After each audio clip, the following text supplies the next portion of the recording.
Hi, my name is Jalyn Grassel, and for my midterm project, I chose the Chris Watts case. So this case kind of centers around two different social problems, intimate partner violence as well as child abuse. Intimate partner violence is abuse or aggression committed against individuals by their current or former spouses, cohabiting partners, boyfriends, or girlfriends.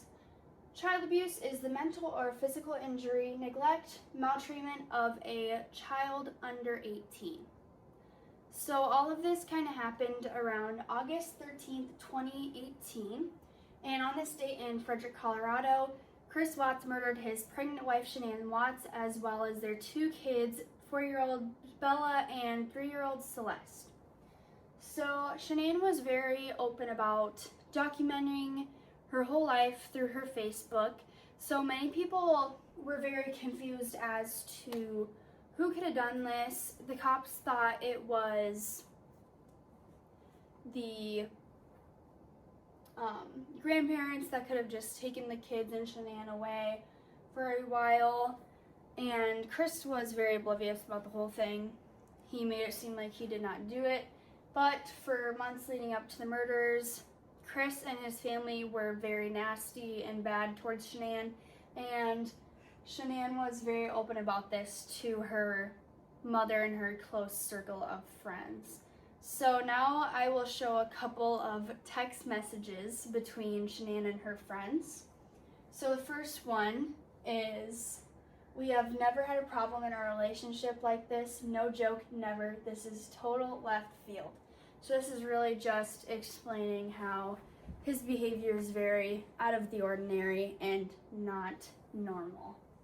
Another one we have here is, "This started 8 years ago when we started dating. His mom and sister have been after destroying us since." This really shows how much his family was really disrupting their relationship, and I think that this really made him turn his head a little bit too, since his family did not approve as much as Shanann. And then another one is, "I'm 14 weeks pregnant and he hasn't once touched my belly or asked how my pregnancy is going." And I think that this is, from her Facebook, very out of the ordinary for him, because he loves the kids and is always spending time with them. So this was very out of the ordinary, and you could tell that he was acting weird. And then the last one I have here is, "This is the worst it's gotten and I can't do this. I can't fight my own husband. He's completely okay with this." I think what she really means by this is that he's acting super weird and he's okay with the fighting that's going on, and it's been getting so much worse and he does not care to help it. So then we're gonna go on to Chris's secret life. So behind all of his actual family and his life, he had many secrets outside of his fatherhood and such. One of them being that he had been living a secret life with one of his co-workers for months leading up to the murders. And as you can see, it was quite serious. They had gone on many trips together, were openly hanging out all the time. This wasn't just he was texting somebody, he was fully committed to this relationship. And our little mistress here, she had no idea that he was still in his relationship and had a baby on the way. And he always told her that he was divorced, the divorce is almost fully through, and he had no idea that she was still, in fact, in the picture, and she was in on the cheating. So Chris had to find something to do to get away with this new life and to get rid of his old one. And this is when he starts to formulate a plan to get rid of his two kids and his wife.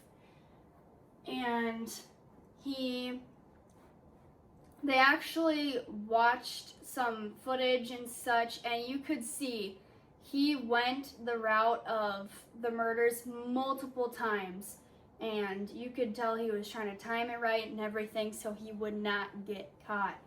And while Shanann was at the family in another state, he took his mistress on a trip. So he wasn't there to see his own family. But that's when on August 13th, he goes through with his plan. At 2 a.m., Shanann arrives home. Her friend drops her off. You can see on their camera footage outside their house right here that Shanann is walking in at, I believe it was actually 1:48 a.m. And then at 5:15, this is when Chris claims to the cops that he had last seen Shanann before leaving for work. Obviously, that is not true. And at 1:40 p.m. is when Shanann's friend comes to the cops and is very concerned about her whereabouts.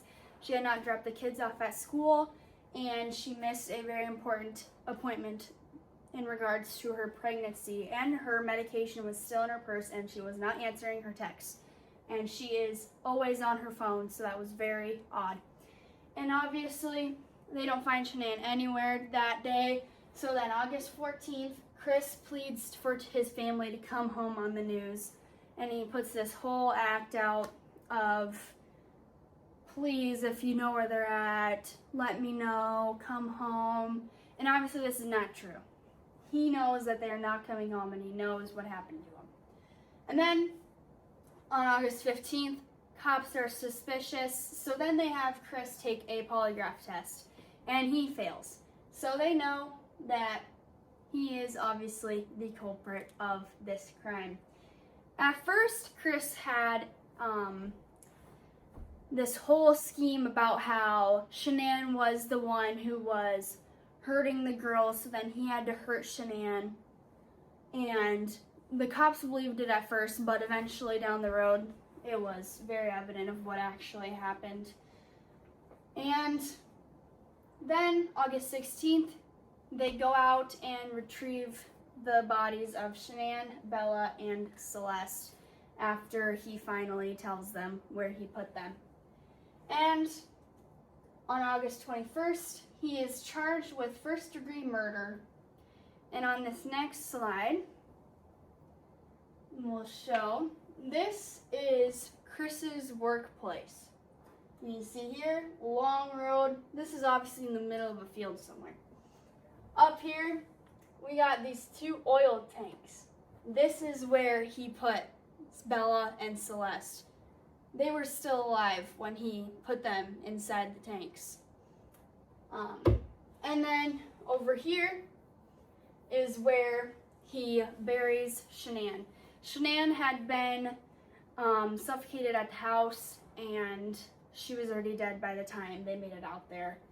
And she was found wrapped up in cloth, and kind of a tried to bury her but didn't really work out type situation. So obviously he was very, very guilty. So then here we got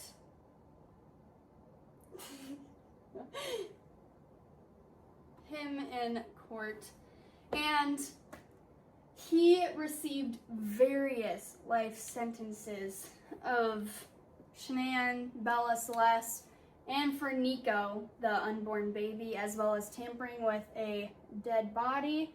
And he originally, before all those counts, was given a $5 million bail, but that was taken away. So he's been serving life since around 2020.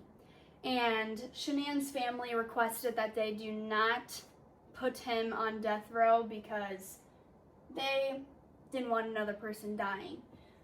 So he still is serving life to this day. And over here is their house, a little memorial outside of there, because this was one that touched many. Even though there was a lot of speculations on how Shanann probably drove him crazy and how he needed to get away with her and get rid of her. It's this whole thing that people were talking about on their little Facebook groups, but obviously, at the end of the day, it's a sad, sad story. So that leads me to my discussion question. Do you think that death penalty should have been used regardless of Shanann's family requests? I think that it shouldn't have been used and shouldn't be used in any circumstances because I see it as an easy way out of these crimes. I think that they should serve the time that they need to. Thank you.